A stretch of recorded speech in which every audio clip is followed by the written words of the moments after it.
Welcome everyone. My name is Karen. Have you ever been curious about the behavior behind psychopaths?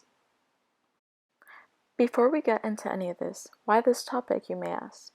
First and foremost, my interest in criminology and psychology, which happen to study the many behaviors of society. This is quite interesting, discovering the thought process of many different types of individuals, and in a way, these two studies happen to intertwine. Additionally, there are many serial killers who also happen to be psychopaths.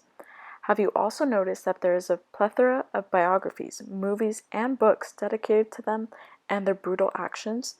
In a way, these art pieces are to show the public that these individuals should be feared as villains, and they're not mere fiction. Much of the reasoning behind psychopathic behavior is not often known or evident to the average individual, which serves the need for knowledge on at least some traits exhibited by psychopaths. Now let's look at a quote by John Parrington, an associate professor in molecular and cellular pharmacology at the University of Oxford.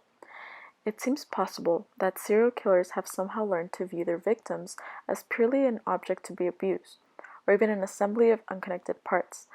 This might explain why some killers have sex with dead victims or even turn their bodies into objects of utility or decoration. This quote in particular shows the wicked extent a psychopath goes to. They don't empathize with humans, nor have remorse for their actions. To the average human, this would seem outlandish, and the mere contrast of those perspectives gives an insight to the psychology behind psychopaths. Now, the conversation associated with this topic is as such. There are numerous studies done on known serial killers and psychopaths, which all have concluded unique beliefs as to understand the wicked actions of psychopaths. You may ask, why is this conversation important, or what purpose does it serve? Although there are many studies done on psychopaths, by linking together those findings, we come closer to understanding their patterns, behaviors, and overall makeup of a psychopath, who happens to be a large threat to society. Let's now dive into how the makeup of a psychopath is complex and cannot be described by a simple one characteristic. Rather, by bringing together studies done on genetics, family life, and disorders, there is a greater understanding on the actual behavior behind such individuals. Such understanding brings a recognition that they are not similar to the average human. Although each individual has their own motive, patterns, and forms of killing, they all seem to have a shared psychological impairment. The following characteristics are ways to identify psychopaths from the rest of society. First, we have the two categories of killers, organized versus disorganized killers. Organized serial killers lure their victims by appealing to their sense of sympathy, have good interpersonal skills, and aren't shy to form relationships to do their deed. They also tend to target prostitutes, as the prostitutes willingly go with them without protest. On the other hand, disorganized serial killers are usually far more impulsive, often committing their murders with a random weapon available at the time, and usually do not attempt to hide the body. They are likely to be unemployed, a loner, or both, with very few friends. These characteristics of each type of killer are easily spotted on an individual once you get to know a person. It's not to say anyone displaying such characteristics is automatically a psychopathic killer, but it is definitely a sign to look out for. Genetics also play a large role as well. The levels of the gene MAOA determine aggression in a person. Low levels of MAOA mean more aggression, while higher levels of MAOA are equivalent to less aggression.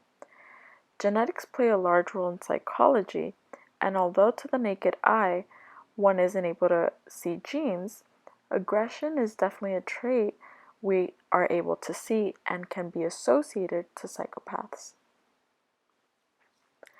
Next, we have statistics on life experiences of psychopaths.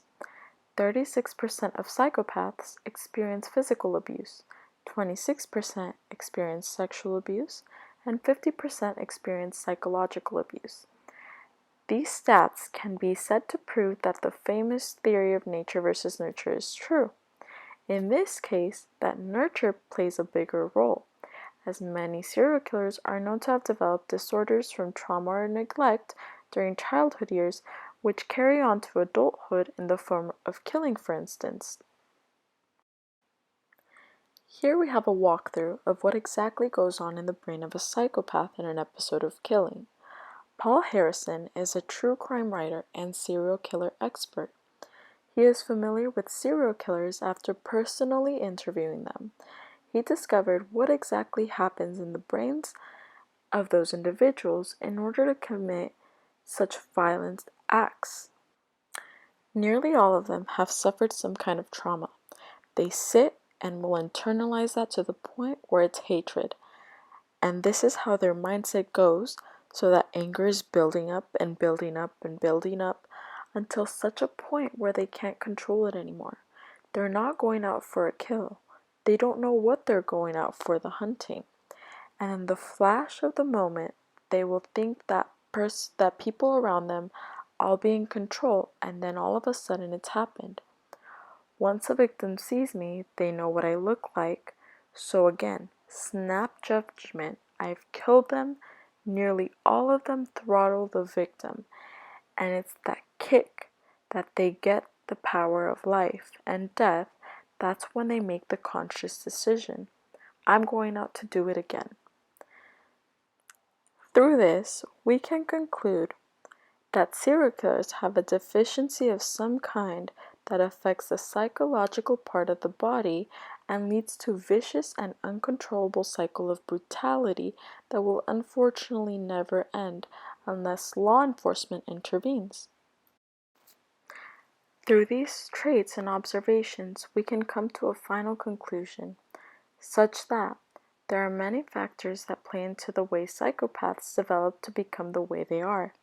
Based on the many characteristics of the makeup of a psychopath, it can be said that the individual isn't in full control of themselves. Rather, their psychological and genetic components have the upper hand. Components such as nature versus nurture can attest to that claim. Mental illness itself is very complex and cannot be understood or identified by an individual completely. However, there is not one simple characteristic to identify a psychopathic serial killer, rather multiple combinations of traits. Being knowledgeable of the many traits such a dangerous individual possesses is one step closer to protecting oneself from falling victim to them. Thank you. I hope you enjoyed this presentation and learned more about psychopathic behaviors.